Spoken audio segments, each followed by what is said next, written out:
What is a journey to become from employee or from a student to a real freelancer? If you want to start a business, the question is always where to start.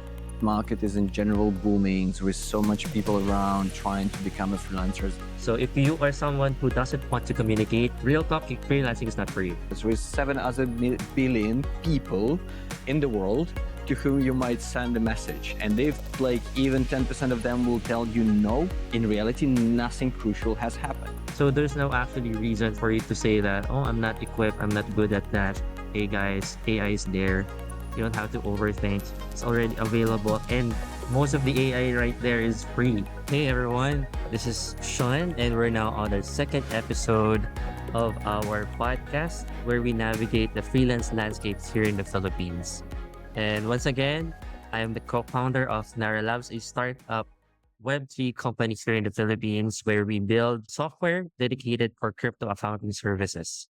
And right here with me is my co-host, Anton from Archway. Anton, hi. Hi, Shan. Again, thank you for having an opportunity to have this podcast with you.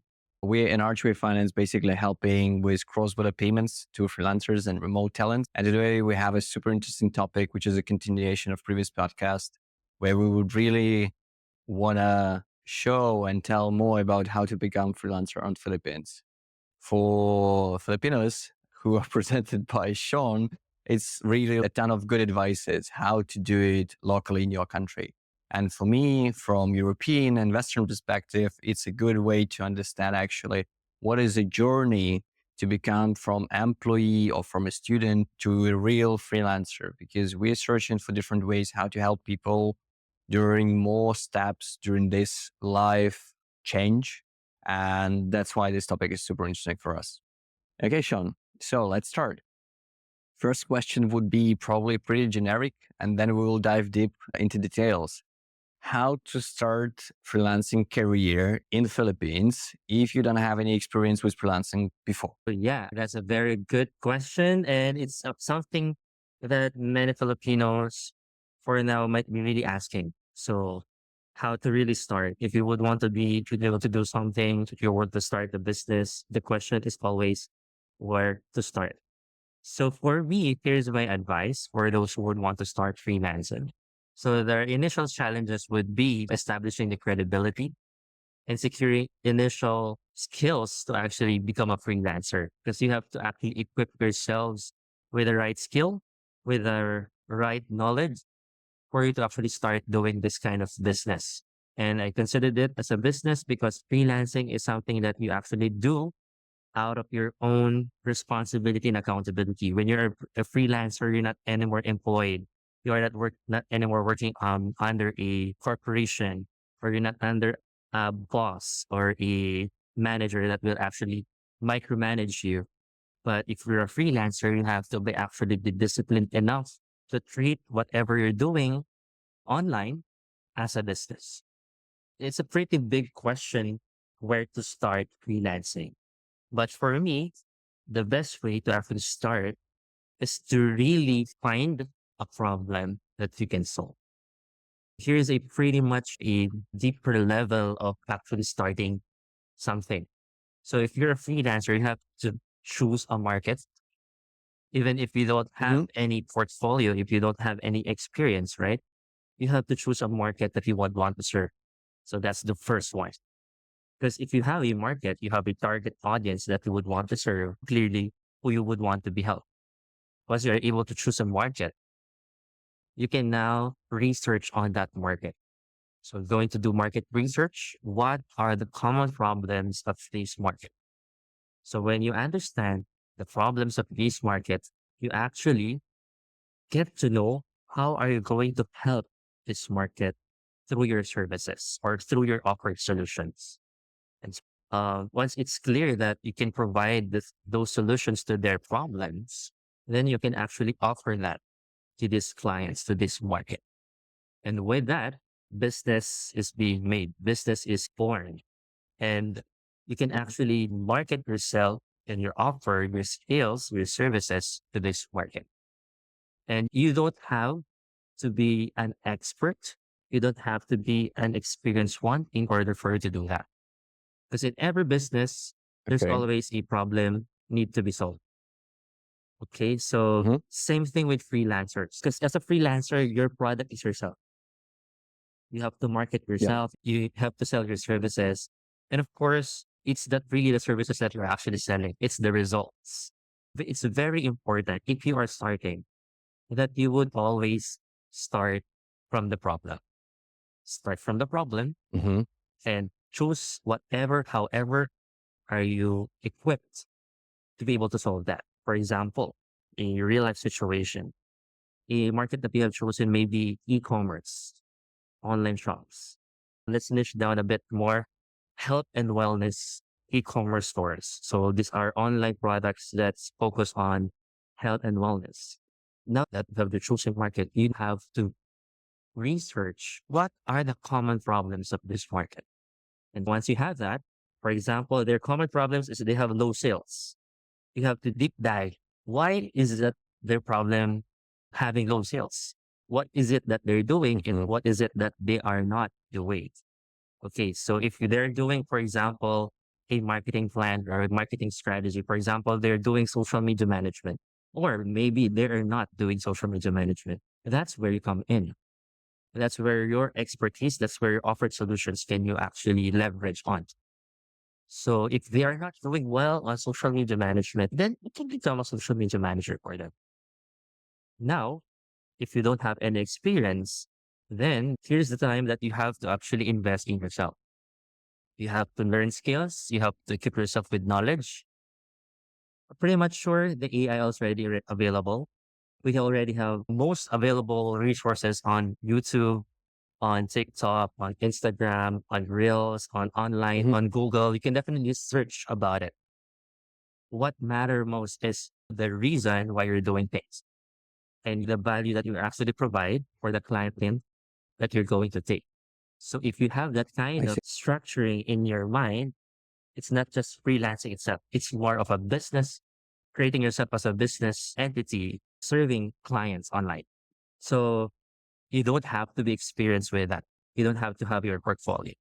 You just have to know how you're going to help the clients. Because at the end of the day, Anton, I think you would agree on me on this because you have Filipinos as part of your team, right? You have shared to me that Yes. you're happy that you have Filipinos in your team. And I'm pretty much sure clients at the end of the day, they only want good results. Yes. We want some solutions and we need to solve some challenges. That's absolutely true. Yeah. What you're saying is, I totally agree on that because it's actually really close to even startup founder mindset. You need to start with a problem and then you need to build a solution. This is like super right way, but this is not easy way.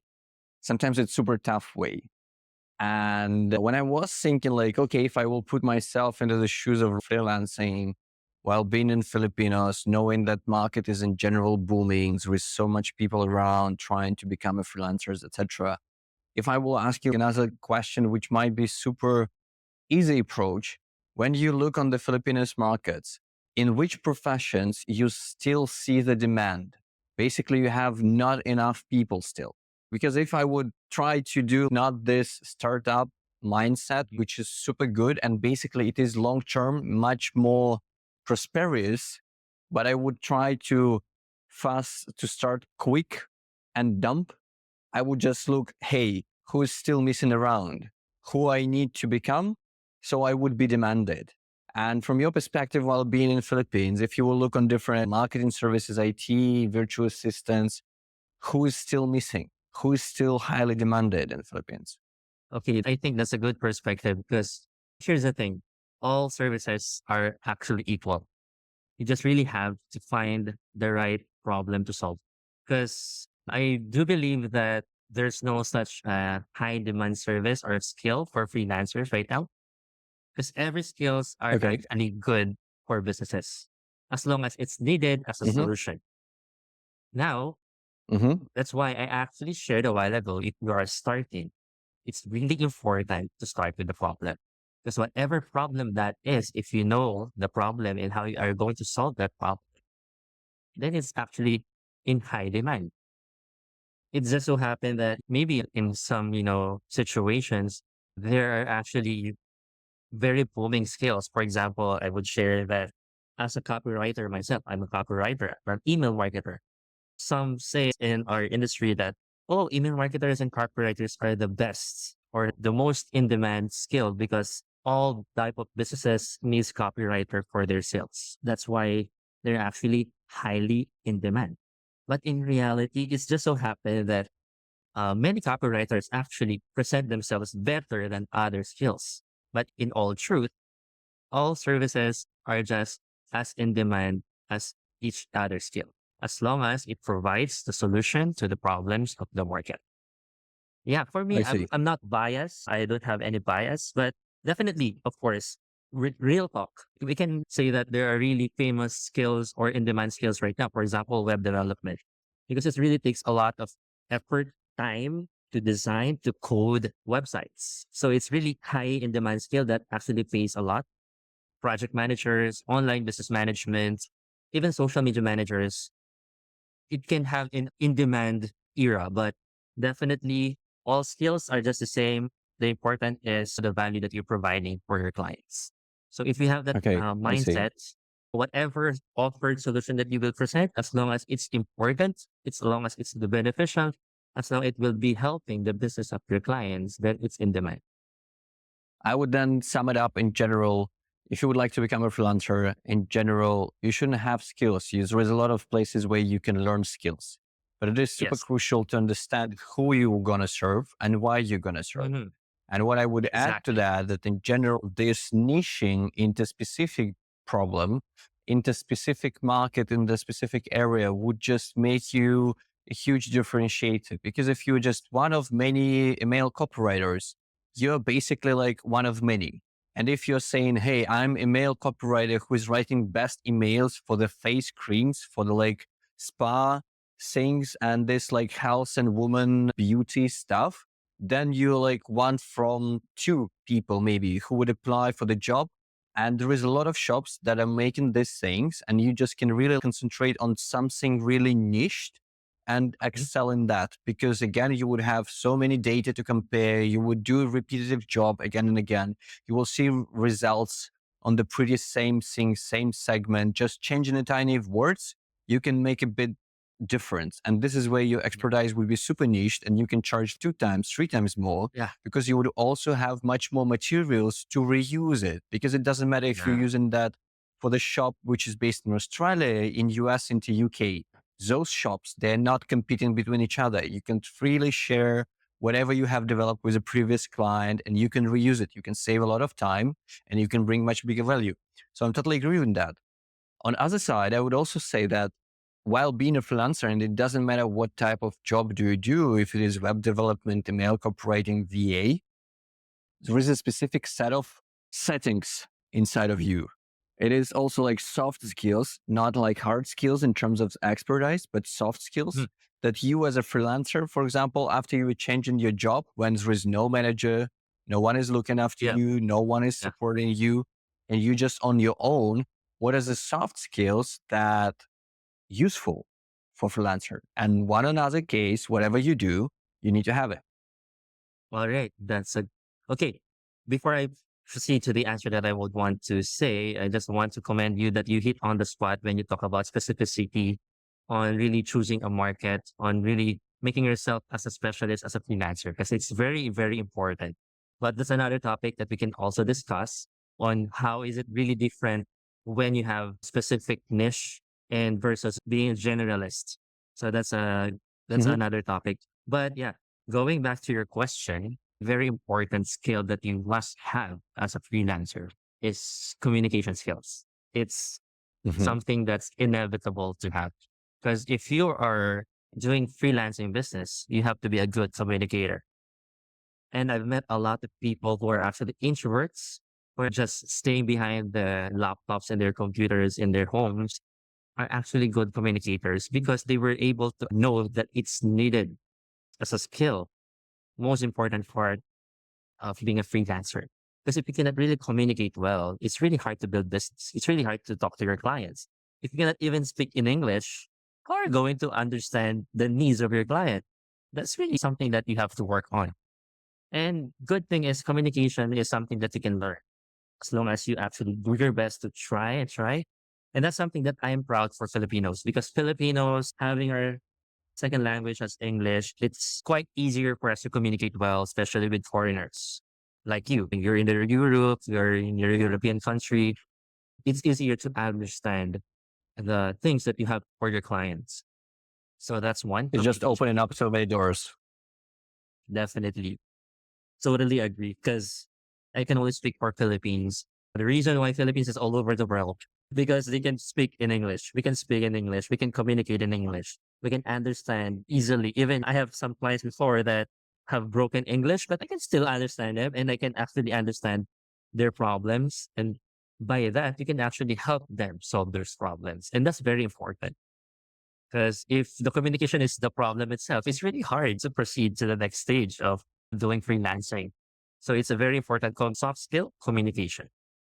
So if you are someone who doesn't want to communicate, real talk, it's freelancing is not for you. So it's only for those who would want to develop themselves as communicators. Number two, it's very important to have discipline. Because again, you mentioned a while ago, Anton, that if you're a freelancer, you're the boss of your own. Maybe you have the time freedom. Maybe you have the financial freedom. But what matters most is how are you going to manage yourself properly, having all those kind of resources. If you're not disciplined enough to actually work well, your finances, your workload, you're not doing project management, you're not organized enough, then it will always reflect to your quality of work. So it's a very important skill that we have to actually hone as a freelancer, the discipline. And maybe last thing, there's a lot of skills that's a must, but I would like to give three important skills. The last one would be the openness to learn. So it's very Mhm. important that you are open to learn, no matter what age you are, no matter how young or how old you are. Because freelancing is not discriminating any age, any gender, any profession. If you're graduated or not, you can be a freelancer. But what matters most is how open you are for learning. Because I've met a lot Mhm. of freelancers that are far much younger than me. Like they're like high school students, but they're earning this much money because of the discipline, because of their openness to actually learn. So is with You that know, the openness to actually, learn, it's really important. Yeah, I'm just laughing because it's almost life success secrets: communication, discipline, and openness to learn new stuff. You would be good like exactly. in any profession, even hired person, even top manager hired person, even entrepreneur, even freelancer, even like partner in relationships. Yeah, Discipline, communication, and openness to learn about new people and new things which are happening around you. So definitely this is super crucial. I really like that you mentioned all of that. Nevertheless, for the ones who are watching us, we have prepared a full list of soft skills that you might be needed as a freelancer. So you might do a self check on yourself. And we will also prepare for you additional document, which is basically high list of in-demanded skills right now on Philippines market and global market. So you can have a look on that and just make a quick understanding about at least in which areas you might search for your future profession or your additional expertise. And also reverting back like to what we discussed like a while ago, this niching. I like this niching just because if you're like general good copywriter, it means that your main love is basically writing, express yourself in words and be super efficient in that. But if you will add to that niching, it might be something that you love additionally. If you like beauty products, then you can write passionately about beauty products. If you like animals, you can do it like for shops with animals. If you like clothing, you would do passionately copywriting about clothing and fashion, etc. So this is where it yeah, makes additional reason to find additional niche and really go and try to search for task projects for that. All of my first jobs that I've ever got was the way that I've learned something that was interesting to me. Then I knocked on the door of a company about which I've read something and I knew that they are best on the market or they're super interesting and I might be useful some way, I knock on the door and told them, hey, I have no experience about what you're doing. I've just learned a lot about that. I've read a lot about that. So hire me, give me a task project, give me 30 days. If you don't like me, just push me out of the door. You shouldn't pay to me at all. I will just do this task project for you. If you don't like my job, I will just walk away. And in 1 week or 10 days, I was always hired. Like probably my first jobs during my study, like 3 companies at least, I've got this way. And I've got into even the companies that were not hiring like for a few years. They were just fully packed with the stuff. And I came to the basically with my own CV, properly made, showing my marketing skills, who I am, which type of experience I've said. And I've gave it like to the CEO and saying, hey, this is about me. And I want to make a task project for you. If you like me, you hire me. If you don't, I'm walking away. You don't need to pay me. You probably wouldn't meet people if you are basically would approach that in a way that you are showing that you are self-independent and you can deliver the project and you just need to hear like the good described task for you. They will just give you the context, the task, you will walk away and you will return with results. Nobody will say, don't do it for me because everyone is eager what additional experience would potentially bring to the business. If anyone would right now knock in my door and say, hey, I can give you for free my expertise in that, I will show you what I can, how to improve that. Can you give me a specified task? I would find half an hour to describe the task and to see what will happen in 1 week. And potentially this person can become a part of my team. This is like really no way to reject almost. So if you are niching, you will go just to 5 beauty stores and say, hey, I would like to try to write for you like emails about your new products or make some reviews.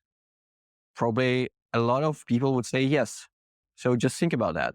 Exactly. I love that you have shared about that. And we actually have that kind of thing that we call on our community with regards to how we actually do that. It's called sampling method or it's called BCS. So you actually build your portfolio or gain experience by actually offering free services in return for good testimonial or actually good feedback so you can improve more. And there's the possibility that you can actually get hired if you actually did well. Here's the thing. I highly believe in learning by doing. Yep. There's a lot of things that you are not taught in school, in universities, in colleges. They actually learn by experience. And that's something that you can actually, it's really rampant in freelancing. My first client was my first ever client. I was hired by that client where when I really don't know how, whatever idea or I didn't have any idea about the task that she's going to give me. So it was email marketing for e-commerce. She just gave me the list to do, the deliverables to be done. And I actually studied about it. I actually made a certification while I'm doing the task. And after that, I Mm-hmm. actually learned it. I actually mastered how I do email marketing for e-commerce. And that's actually how you do it. Because here in the Philippines, there is a culture where, we have that before you actually try something, you have to be equipped first. And that's totally fine. You have to actually have the right knowledge, the right skills to actually do that. But in freelancing, you can actually learn those things while doing it. So you don't have to Mm-hmm. overthink that, oh, it's not for me because I'm not yet skilled enough. I don't have the experience enough to become a social media manager, to become a freelancer, to become a graphic artist, to become a copywriter or whatever it is. But in reality, you just really have to do it. You just have to go to 5 different beauty parlors or beauty shops and offer your free services and try your best to offer whatever you can do for free. And the good thing there is you can actually gain experience and you can actually get the potential to be hired on the spot. So it's really effective. And until now, I'm still doing that. It always Uh, makes sense. yeah, whatever type of business, if you actually go to food businesses, they're actually giving free tastes. If you're doing a business, you have to make the clients feel the feel of how to work with you. Yes, And by that, you can get more trust, more credibility. Even if you don't have portfolio, you can get a client. Yeah. that's true. In old school marketing, it's called leg in the door. You're basically offering something really small and then person would rather take it, would have this experience. What does it means to work with you? And after that, they would be able to buy much more services from you. Okay, so Right. let's jump to another topic. Right now, when we spoke, I love that we hit this topic that basically you're searching for new clients and you're doing it in different ways. But reason is I'm eager to learn, I'm eager to try, I'm eager to offer something for free, and then I will get my reward later in terms of being hired, getting experience, and building my own portfolio. So if you would start right now as a freelancer in Filipinos, what would be the platforms, how you would search for the clients and how you would, and I would like to speak not only like about those traditional ones like Upwork, we'll Oh, definitely yeah, yeah. mention them, Mhm. but if you will search for the clients for where you would like to offer test services, which haven't ever even thought about publishing their job on Upwork, what you would do. Okay, so yeah, as I've mentioned, what are the best platforms? So if you're a starting freelancer, then you can actually go ahead and check the marketplaces like Upwork, Online Jobs PH, Fiverr, Work.com, and all those marketplaces that you can actually find clients that are actually looking for you. But there's another way, which is the unconventional way of finding clients, and that's through social media, through those social platforms. So here are the tips that we can actually get. You can join Facebook groups, LinkedIn groups, wherein your potential market are staying. So you can go there, for example, in Facebook groups, if your target market are fashion, apparel, there are groups of people or communities that are actually business owners or fashion apparel owners who are staying in one group. And that's your target Mhm. market. You can stay there, provide value. You can reach out to those people inside those group who might not be aware of the need for you. But since you're there, you're actually aware of their problem, aware of what are the services that they need for their business, then you can actually get ac- access to them. And by experience, in this type of client getting ways are those who are getting the nice deals when it comes to freelancing. My first client, she reached out to me. It's an inbound lead because she actually saw me in one of the Facebook groups where I'm providing free value. When I say free value, I'm Mhm. actually answering questions.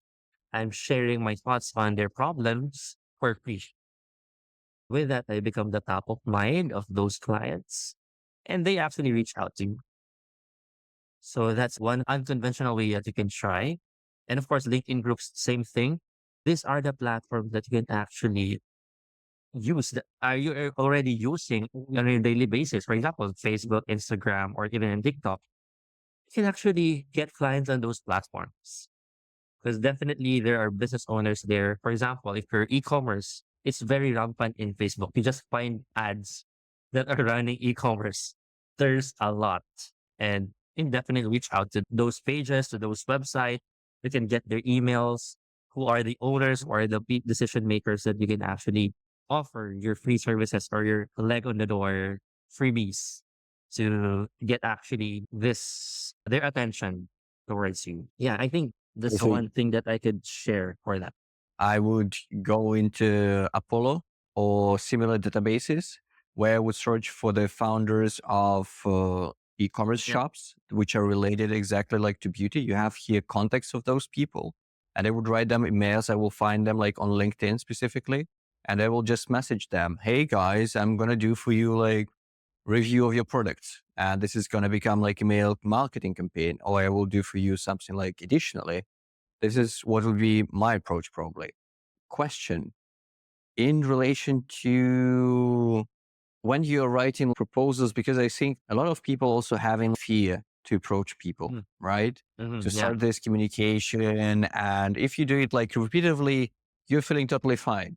Because if you get rejected, you just get rejected. It doesn't matter. There is 7 other billion people in the world to whom you might send a message. And if even 10% of them will tell in reality, nothing crucial has happened. But not a lot of people can write good emails, etc.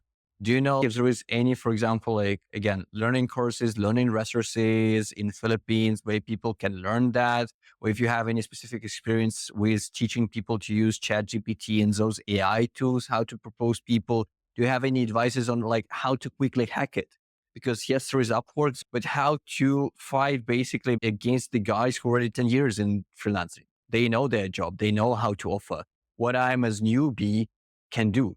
Nice, because you can definitely that's a really great barrier for a lot because they're fearful of rejections. So that's one thing first that you have to accept the fact that you cannot really close everybody as your clients.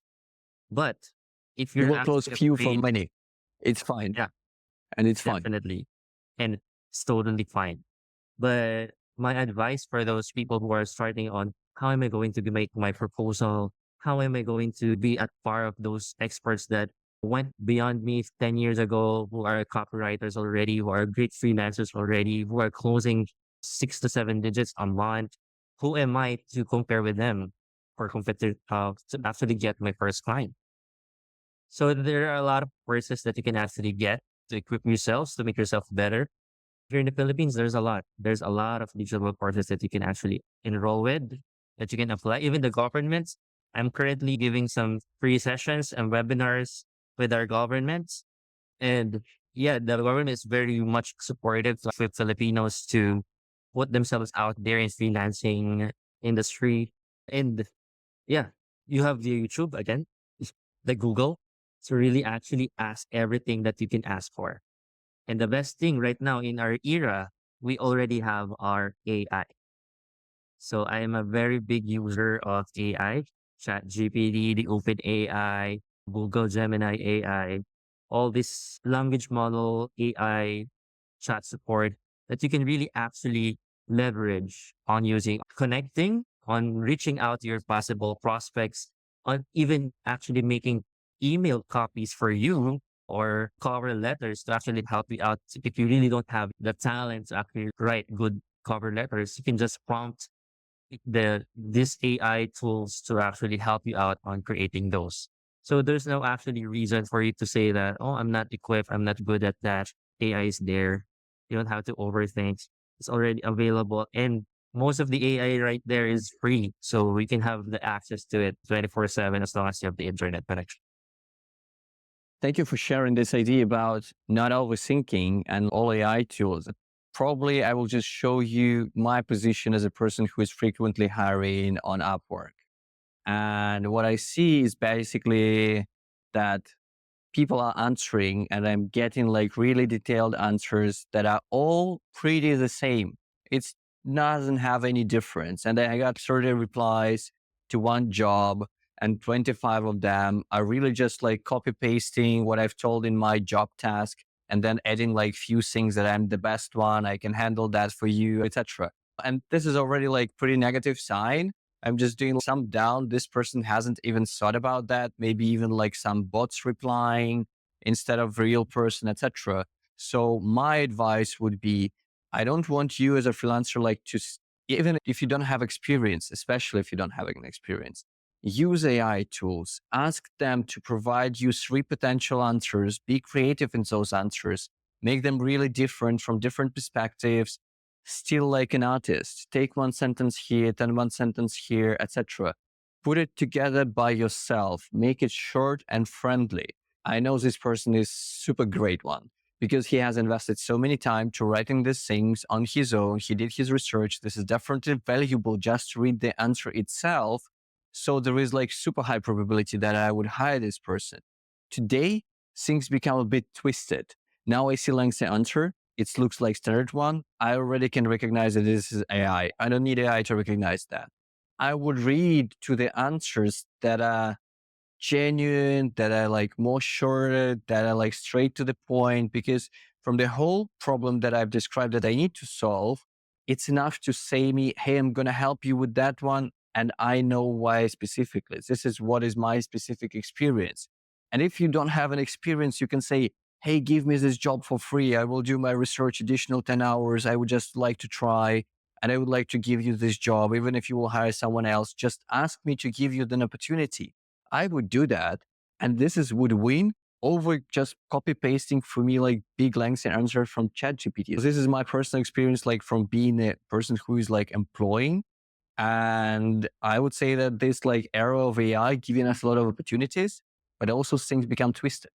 All right. So okay, I'll just give a short comment about that, Anton. And thank you that you have shared about that coming from the perspective of a client or a Western employer that actually hires freelancers, especially here from the Philippines. This is something that you really should avoid. You have to be genuine as much as possible. I know someone who actually closes clients even with their broken English. But you can definitely see that they're talking very broken when it comes to English because they're from the province or they're really not good in English, but they're actually getting clients because they're actually genuine. The value that they would want to provide for the clients are very genuine. That businesses would want to work with new ones, with real people. And of course, the AI era is right here. I just want to remind everyone that it's just there to guide us. We must not be dependent on these AI technologies, on these AI prompts. We should be able to be genuine as much as possible as we can. Because coming from the perspective as what Anton shared about a while ago, it's very important to he would prefer someone who is actually genuine versus those who have given a very good cover letter with a lot of demystifying words or unveiling words in the cover letter Reply. versus those people who have taken effort, made an effort to actually make a good cover letter, no matter how simple it is. But the most important is there's genuine connection and genuine thoughtfulness to become part of the team. So yeah, that's a very good tip, Anton. Thanks for sharing that. Actually, I like that we have touched this topic like AI in freelancing. I would also like to say that, and I'm telling it to anyone who's asking me, hey, how to use like AI in the business, etc. I'm always saying AI is just a tool. This is basically you having a hammer. With a hammer, you can break things, you can do nothing, you can build pretty interesting things. So it's totally fine to use AI to become bigger, better experts with that, research with AI, etc. But to do it, you need to approach it in a pretty smart manner and become the best operators of AI. Because there is a difference between person who's just like dump, copy, paste, like from here to here, not thinking about that, and who is really trying to tune things in inside of ChatGPT, prospecting from different sides, trying to mix things, asking for additional researches, etc. Basically, if you are trying to reply to me on Upwork, if you have looked on my website, if you found me on LinkedIn, etc., you found some additional information. Basically, this is what ChatGPT right now wouldn't do for you, because this is only like when you're trying to paste the answer from ChatGPT, it will be purely a reply for the job description that I provided to you to an Upwork. This is where the limit. If you will do additional job, and it's okay to do it with ChatGPT, research on my website, research on my LinkedIn, find additional information about me, try to dig in, invest your time. And this is where you would differentiate, because when you reply, and it's imagine that you're like on the market and everyone is selling eggs. If you have just normal eggs, you're just one of 50, one of 10. Or if your eggs are green, blue, you already would differentiate yourself, and you need to find a way how to differentiate. If you want to actually feel it from other side, you can register on Upwork as an employee and try to make an order for your own job on Upwork. And you will see how people from Philippines and other freelancers would reply to you, and you will experience the opposite side. How actually people are replying and why, and then think how you can differentiate. And this would be an approach. You have everything available. It's YouTube, it's Upwork. You can really make a demand for the job. No one is asking you to hire those people. With the proper research, you differentiate yourself. And the deeper research is, the better your proposition is. That would be probably like my advice in that. Next topic. It's also super important. You're switching from being person from high school, an employee, and now in front of you is this bright career of being a great freelancer. And there is a tough time in the middle when you don't have enough clients, when you still didn't understand what exactly you're doing, you don't have your portfolio, how to prepare to that mentally, financially, time wise, etc. Because this is a path and this is a change, and change is the hardest part of this path. Before you will become like someone demanded who is having word of mouth clients and a lot of referrals, you will need to do some job. and some tough times should be passed. So, what is inside of those tough times so people could be prepared, and how to be prepared in those times?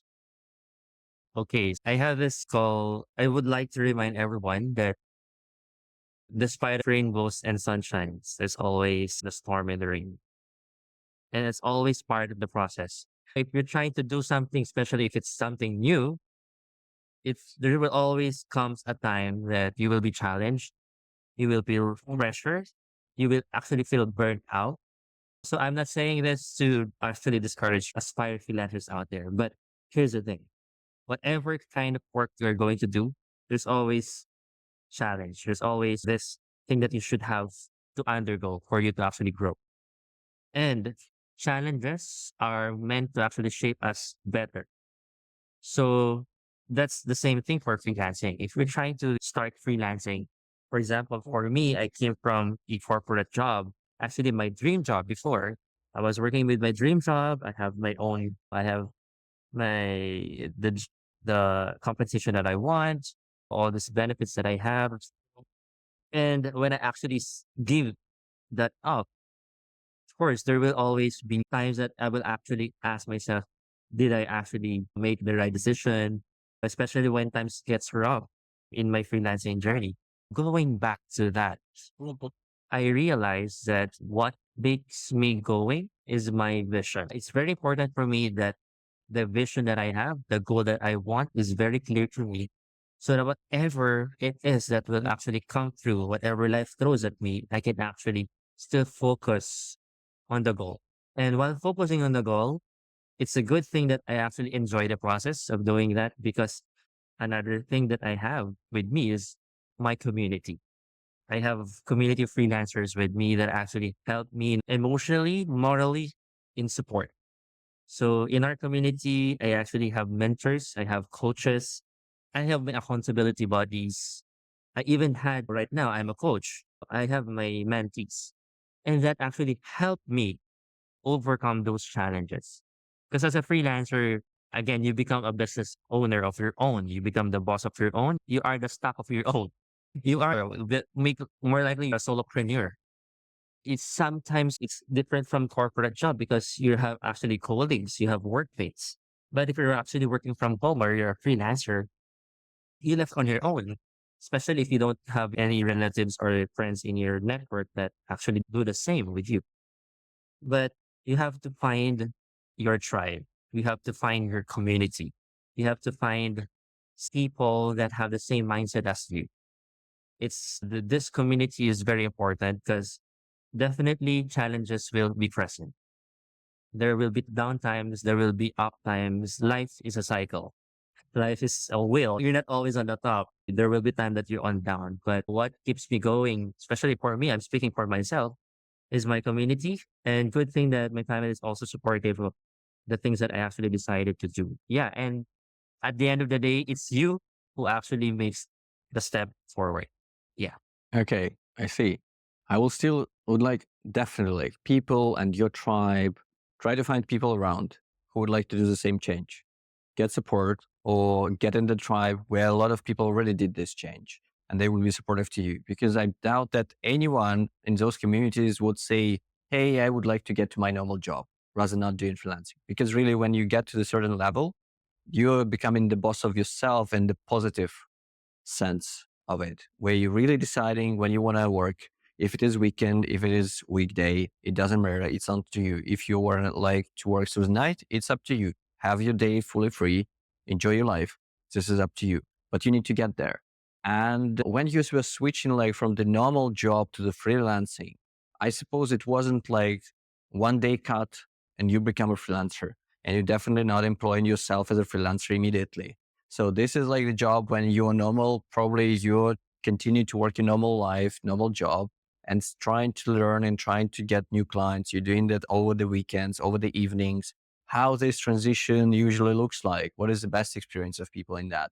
To make it soft, because also it is important that people, when they start in this journey, they wouldn't hit wall very hard. Yes, there are tough times, but there are times that you can make a bit like how to make those barriers a bit softer.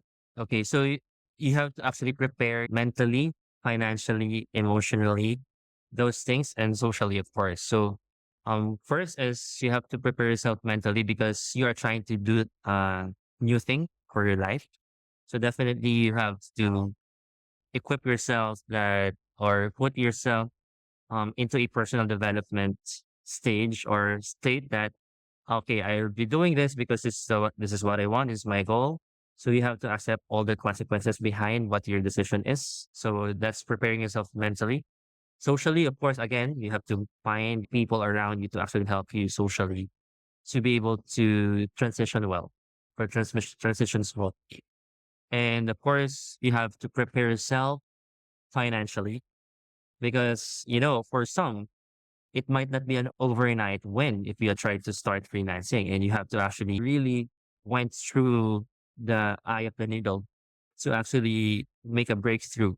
So it's not, there are people that I know that actually don't had an overnight win or overnight success because of freelancing, but there are also those people, majority actually, are those who have struggles or struggled on dealing with having that kind of breakthrough. And Hmm. with that, the one of the greatest factor there involved is financial stability, you know. So you have to be financially stable, at least if you're going to shift or transition. So if you are someone who is currently right now employed in your 9 to 5 job and you would want to start freelancing, make sure that you have enough savings. You have a backup plan, you have an emergency funds with you because this is something that's new and you don't know what's going to happen despite of knowing what to do. Again, what's happening to one person might not be something that's going to happen to you on the same day. You have to be equipped with those things.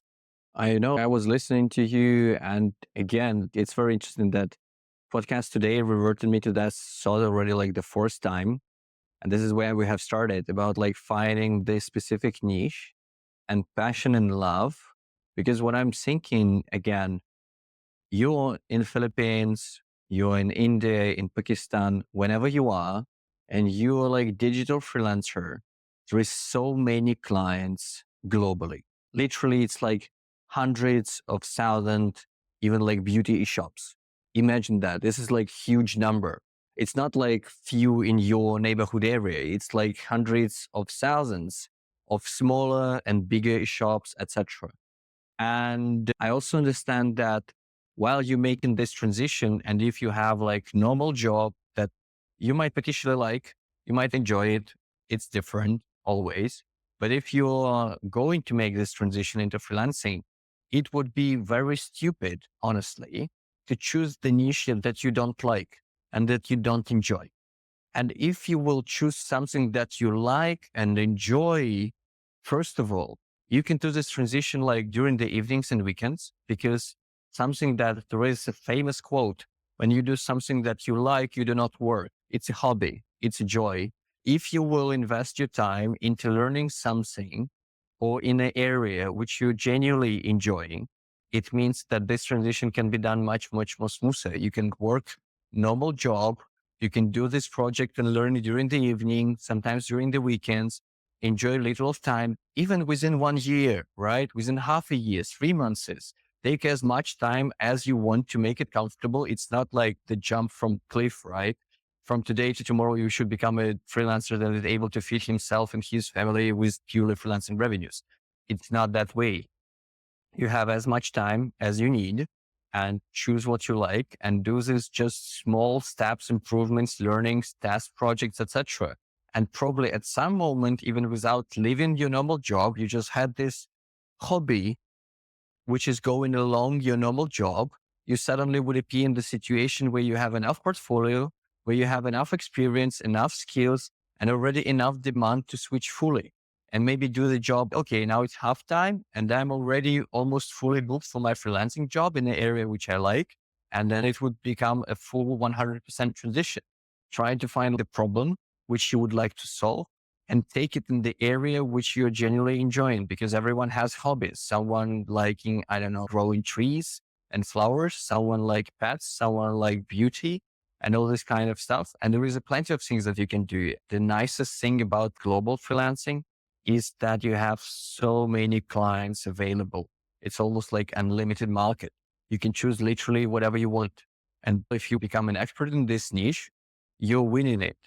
Nice. Super nice. Super nice. I just really like, we were discussing, I was getting generally inspired, even myself, to be a freelancer. I'm not a Yeah. freelancer. I'm a CEO, and my Yeah. specialty is startups and finances. And I was doing it all my life. I was building new products and services all my life. I was never interested in anything that would be standard. I just like business innovations. Everything that wasn't solved before, this is my passion. This is where I'm hitting the hot spot, and I love it. So probably like the advice is literally the same to anyone I would meet. And if they will ask me how to become a freelancer, now actually after this episode, I have this clear answer. Do not hurry yourself. Find what you love, take your hobby, and just try to implement it and apply it on some digital skills. And because there is so many clients, it's unlimited. It's like blue ocean all the time. And as soon as you are writing just or doing some job to a specific segment, you're becoming 10 more times valuable than a person doing that generally for 20 years. This is absolutely true. I am, as a person who would hire, I would prefer the person who did during last half a year specifically, instead of person who was doing that 20 years in general. Times are changing so fast. Social media is growing so fast. Conditions on the market are changing so fast. So I need the one who is like on the top age. He's super deep in the trend. He's really understanding the latest technologies and can utilize all of that. So if you're a fresh guy on the market, you also have your win position against the guys who are like older, generalists, and can do a lot of stuff like on a good level. You have a pretty good position, really. Today, almost like out of our time, and there is one topic that we'll definitely cover in the next episode. And this is going to be how to become paid. Because it's fine to find your job. It's fine to understand how you're going to get it, how to become a freelancer. And then there is a lot of stuff about how to register legally, how to get your money, and how to taxate all of this to make it super smooth, correct, not corrupt anything, and be totally fine and sleep calm. So this is what we're going to cover in the next episode. That's why stay tuned, subscribe. This is how we have agreed to share our topics, and it will be super fruitful. So subscribe, ring the bell, and also check the comments below this video because there would be a lot of useful materials for you. Shan, again, thank you for this video. Thank you for that episode. I really enjoyed it, actually. Also today, it was like super insightful for me. Thank you. Thank you, Anton. And yeah, looking forward onto the next episode. Again, guys, like and subscribe.